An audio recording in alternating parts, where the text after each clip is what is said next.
I, William, Prince of Wales, pledge my loyalty to you, and faith and truth I will bear unto you, as your liege man of life and limb, so help me God. The world watched in absolute shock as history unfolded before their eyes. Prince William was officially sworn in as king, a moment filled with grandeur, tension, and unshakable emotion. But while the nation cheered and cameras flashed, all attention quickly shifted to Queen Consort Camilla. Her face, drained of color and frozen in disbelief, told a story words could not capture. So what caused her stunning reaction? Is the crown's future at stake? Join us as we unpack the coronation, dissect Camilla's panic, and reveal the seismic truth shaking the crown. The shocking dawn.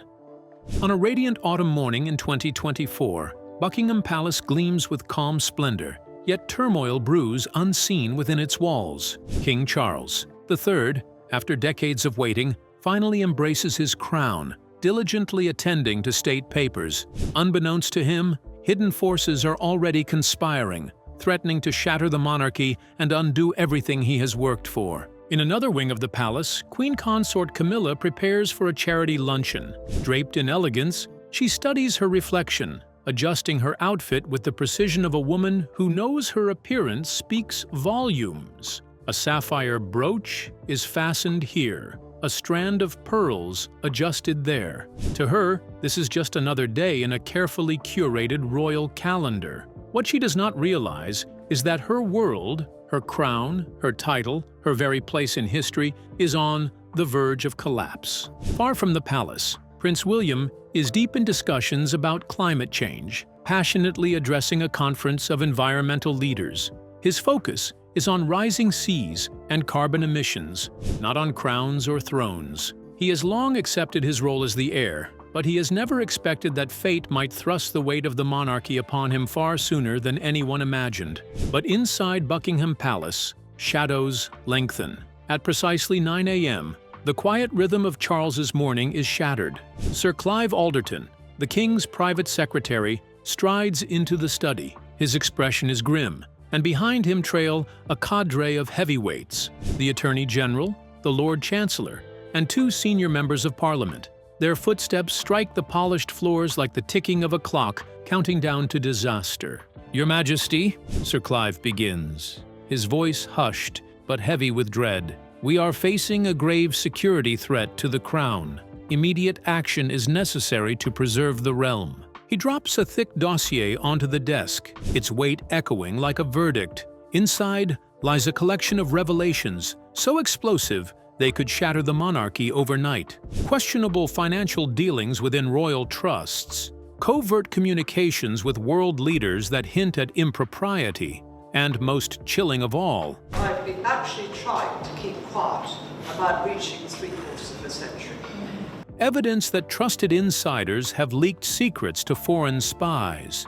The message is clear. This is no mere scandal. It is a carefully woven web designed to topple the monarchy itself. And the clock is ticking. For hours, the palace transforms into a tense war room. Legal experts pore over constitutional clauses, advisors weigh risks against optics, and political allies whisper about the need for sacrifice. The solution they propose borders on unthinkable, a temporary abdication.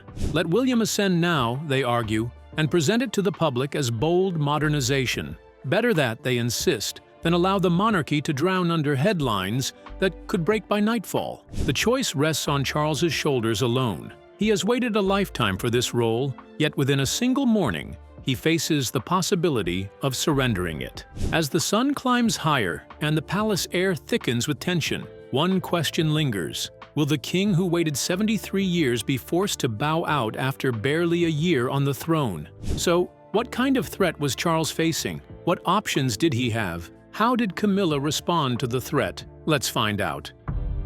The heart-wrenching choice. In the dim light of his study, King Charles faced abdication papers, the cruel weight of irony pressing down.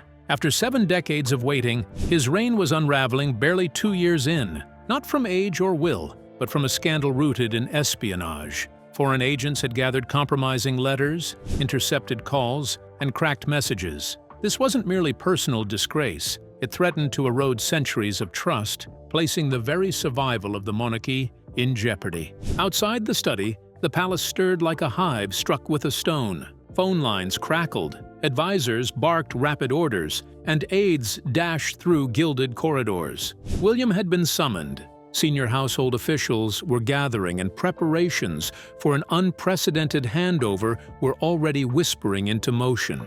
Yet beneath all the machinery of power, the true storm was not in the press briefings or secret meetings. It was in the private human heart of the matter. In a quiet sitting room just beyond the grand halls, Charles prepared to tell Camilla. He paused in the doorway, his shoulders slumped, the weight of 76 years visible in every tired line of his face. For a moment she smiled warmly at him, a wife's simple gesture of comfort, but when he spoke, her smile froze. "Darling," he began softly, his voice almost breaking. "Something catastrophic has unfolded." As he unfolded the story, the threats, the espionage, the stark recommendation that he step down, Camilla's composure shattered. Her expression shifted like storm clouds, confusion giving way to disbelief, then to raw, unfiltered horror. Her hands shook violently as though made of porcelain, and her voice quivered when she whispered, "They want you to abandon the throne, after all we've endured." For Camilla, this was more than politics. It was the collapse of a hard-won redemption. For decades, she had borne the sting of public hatred, the cruel comparisons to Diana, the endless ridicule. 17 years as his wife, every insult weathered, every doubt overcome, and finally, she had been crowned Queen Consort, a symbol of perseverance, of survival. Now all of it threatened to vanish. Undone by invisible enemies, she could not fight. She turned sharply, pacing to the window. The gardens outside were immaculate, but to her they mocked the chaos inside her chest. "What about us?" she asked, her voice cracking. "Our dreams? My charities? My place in this family that never truly welcomed me?" Her tone darkened as she spat out the unspoken comparison. The golden image of William, the beloved heir, forever haloed by Kate's grace, their perfect children, and Diana's untouchable legacy. Charles said nothing, for he understood.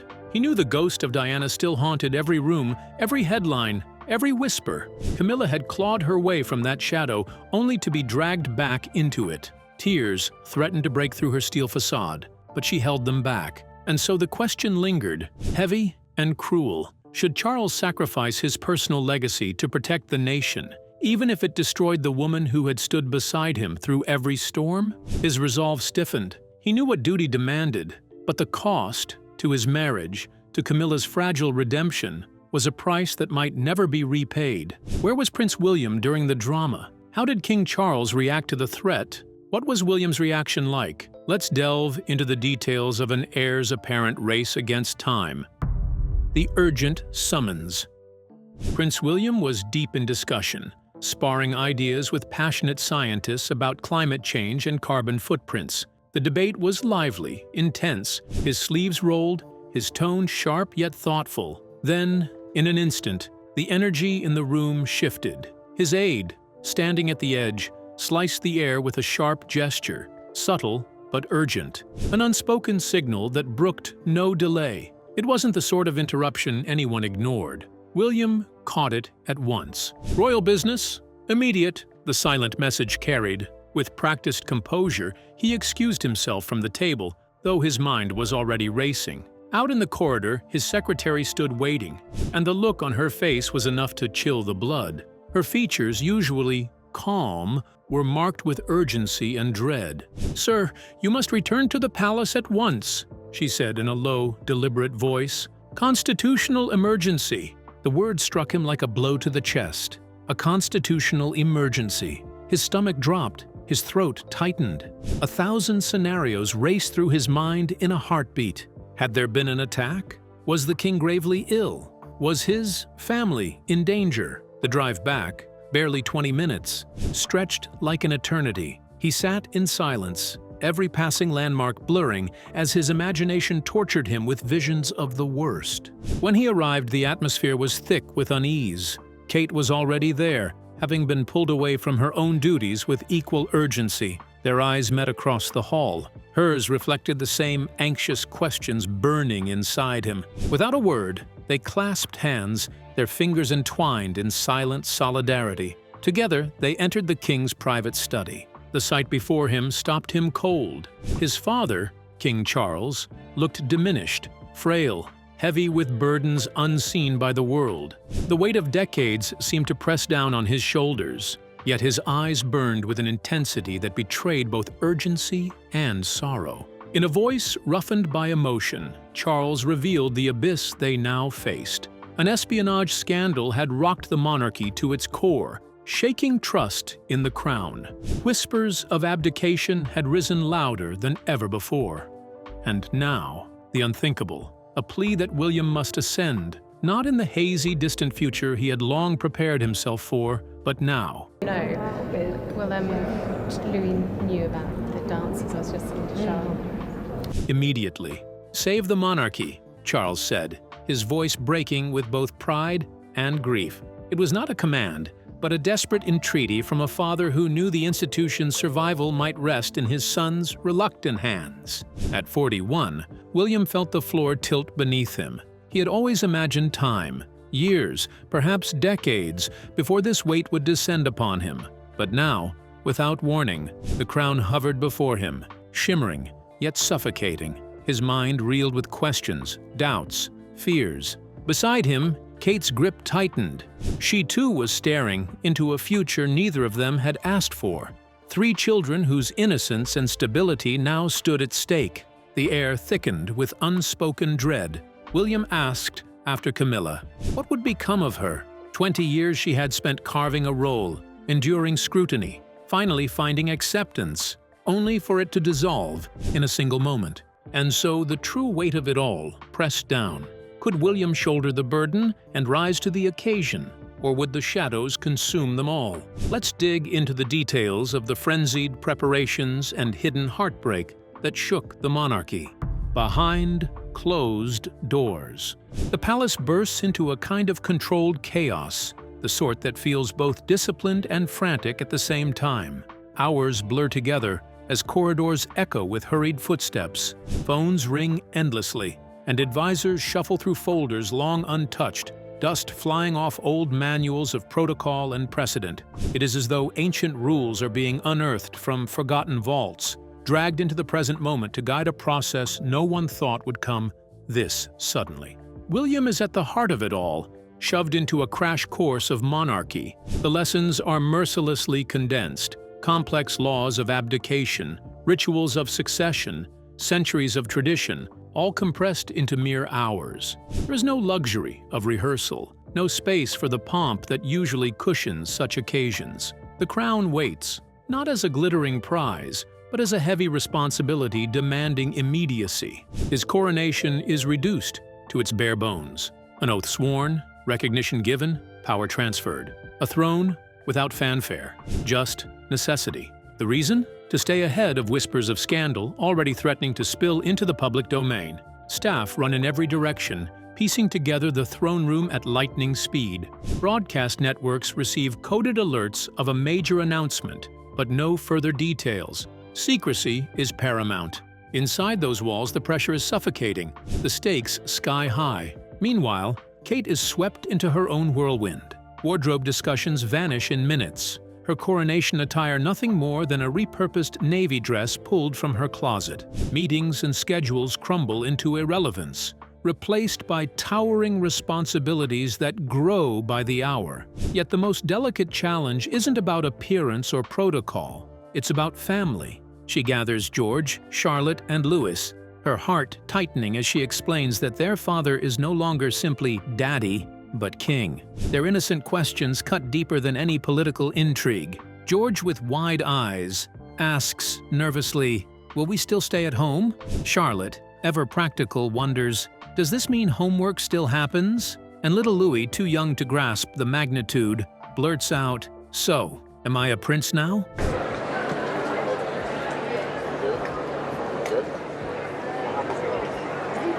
Kate tries to smile, offering promises she isn't sure she can keep. William, heavy with the reality of his new role, quietly laments the loss of privacy, while Kate steels herself for the global spotlight that now burns hotter than ever. But perhaps no heart carries as much turmoil as Camilla's. Tucked away in her private sanctuary, she is surrounded by reminders of what was supposed to be her season of triumph. Fresh portraits, carefully penned invitations, elegant mementos of her queenship, yet they already feel like relics. She stares out at the manicured gardens, her composure finally cracking as tears trace down her cheeks. For once, her armor of stoicism falters. Her trusted aide, Dame Philippa, sees what few ever have, a Camilla undone by inevitability. Prepare for what? Camilla scoffs bitterly, voice thick with irony. To watch my stepson eclipse us? The laugh that follows is sharp, brittle, filled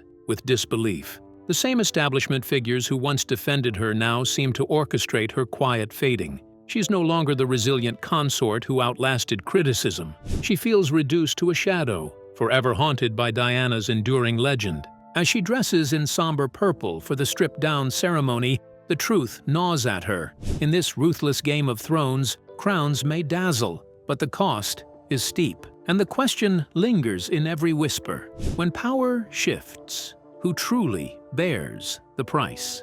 Let's dive into the details of the shift in the crown, as tears roll and oaths are made.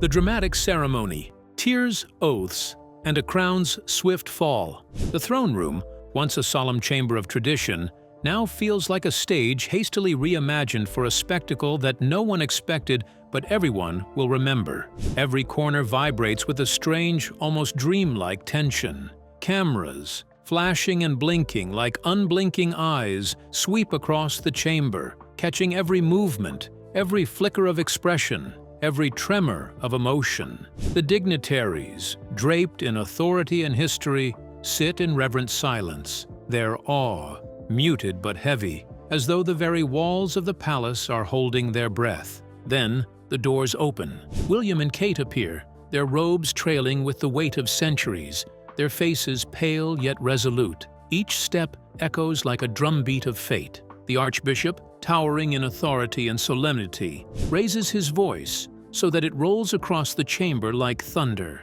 In these extraordinary times, His Majesty King Charles, with humility and selfless devotion, yields the throne to his heir. His words strike the silence like a hammer on glass. And there he is, Charles, the king, still clad in his final regalia, adorned yet burdened. He stands not as a ruler grasping power, but as a father surrendering it. His face carries grace, but also resignation, the quiet dignity of a man who knows his reign has ended sooner than destiny once promised. Just beside the throne, he looks like a figure caught between majesty and memory. In the front row, Camilla sits, seemingly composed, yet visibly trembling. Her gown, a regal purple, gleams under the harsh glare of the lights, yet it feels less like a triumph, and more like a silent dirge. She watches with clenched hands, her lips pressed tight, as if she is swallowing her own heartbreak. Then comes the moment that sears itself into history. The Archbishop's voice resounds once more. I renounce the throne. Charles' voice, steady yet weary, confirms the words as he signs his abdication. At that instant, every camera lens pivots sharply, not toward the crown, not toward William, but toward Camilla. Her face, drained of color, reflects a shattering within her soul. She sways faintly, steadied by her companion Philippa, while the world watches her private anguish made public. A single tear slides down her cheek. She wipes it quickly, but too late. The image is already eternal, etched into memory and broadcast for millions. I've been actually trying to keep quiet about reaching 3/4 of a century. At that very second, the line of power shifts. Charles prays silently for William's success, while history closes the chapter on his own. William steps forward, young yet burdened, his face shadowed with resolve. He kneels, then rises as the crown is lowered onto his brow. The chamber erupts in cries of, "God save the king!" Their echoes thunder like waves breaking on ancient shores. In an instant, at only 41 years of age, William becomes King William V, and Camilla, once crowned beside Charles, is suddenly reduced in the narrative. No longer Queen Consort, but the wife of a former king. The atmosphere grows heavier, charged with raw emotion. Kate's expression reveals subtle strain, as though she feels the enormity of what lies ahead pressing upon her shoulders. The eyes of the entire world fix on the new royal family, transfixed by both triumph and tragedy. In barely a minute, just 60 seconds of history, an empire witnesses its crown pass from one head to another. A vow spoken erases a lifetime of another's dreams. The grandeur dazzles, but beneath it lies fragility, heartbreak, and the unshakable truth that even thrones are built on the frailty of human lives. William was obviously not expecting this, as it was so sudden. Has he prepared himself before now for the monarchy? Let's take a look at some of his responsibilities that signaled his preparation for the role. William's preparation for the crown.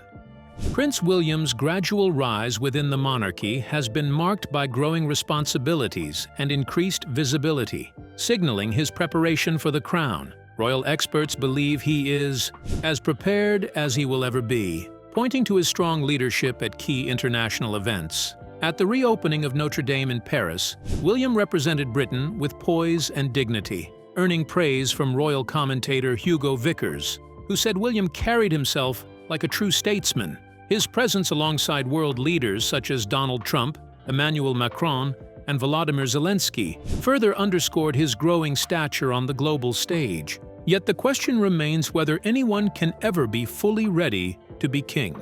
The immense responsibility of the role is compounded by William's personal challenges. His wife, Princess Catherine, is navigating health struggles while they raise 3 young children. Balancing family demands with royal duty makes his path toward kingship both complex and deeply admirable. Adding to the pressure is the uncertainty of timing. For centuries, heirs to the throne have lived with the unusual tension of preparing for a role they cannot predict when they will inherit. As Vickers puts it, it's always the problem. The heir never knows when they are going to become king.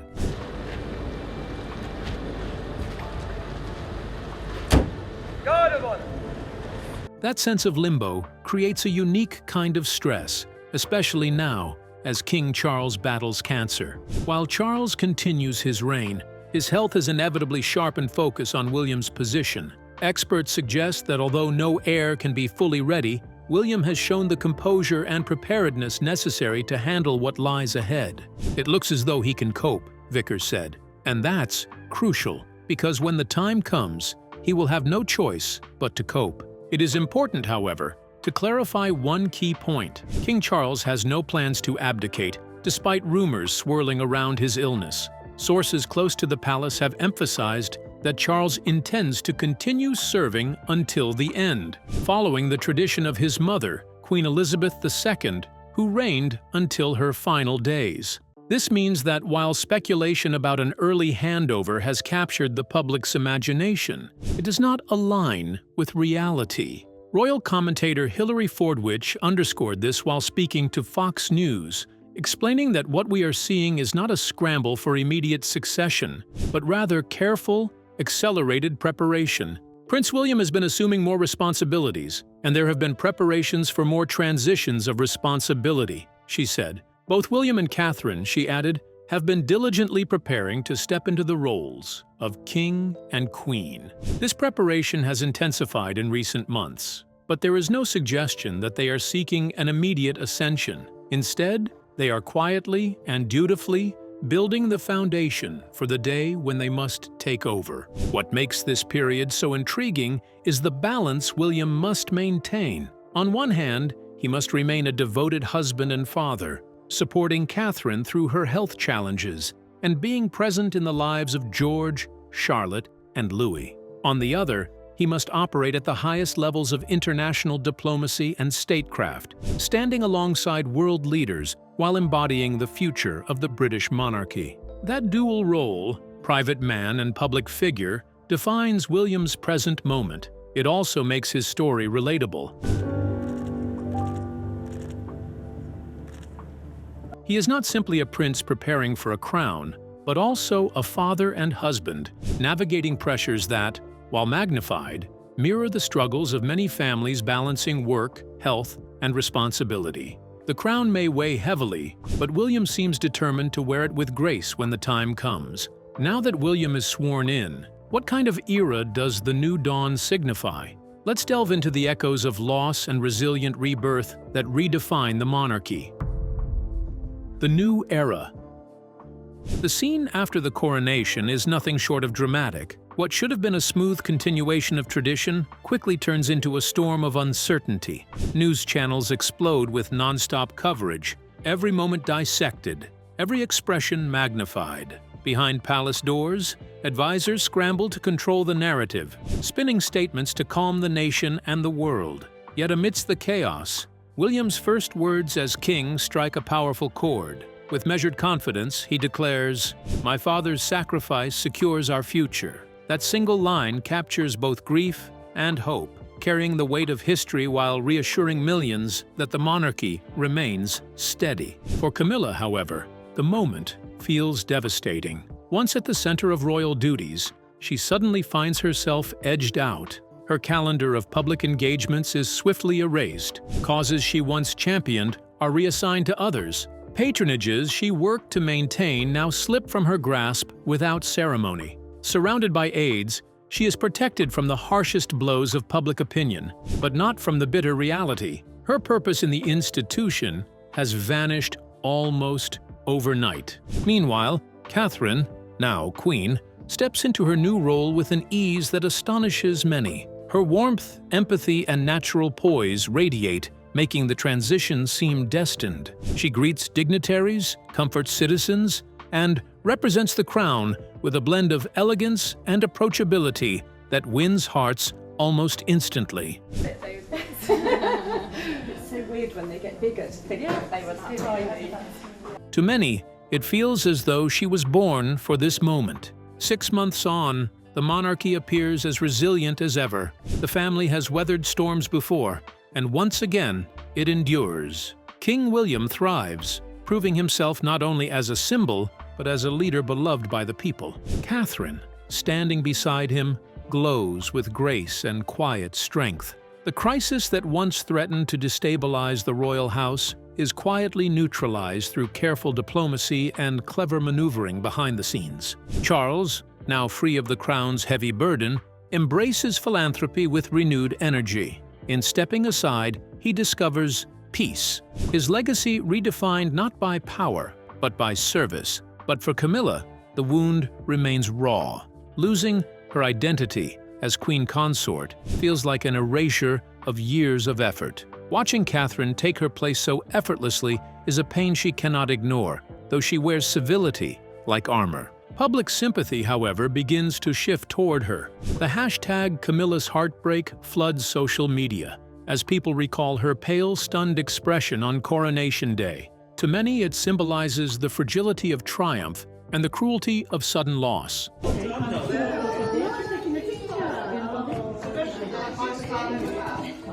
As for the children, they adapt as best they can.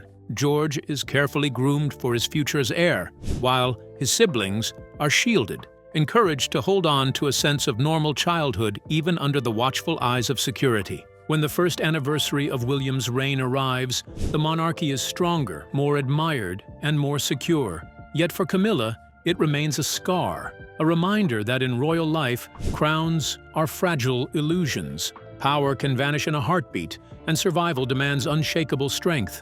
This coronation, filled with grandeur and turmoil, will be remembered not just for William's rise, but for Camilla's haunting fall. Her ghostly shock lingers, a symbol of how quickly thrones can tremble and how suddenly lives can change. So, do you think William is really equipped to redefine the British monarchy? We would love to hear your thoughts in the comments below. Don't forget to like and subscribe.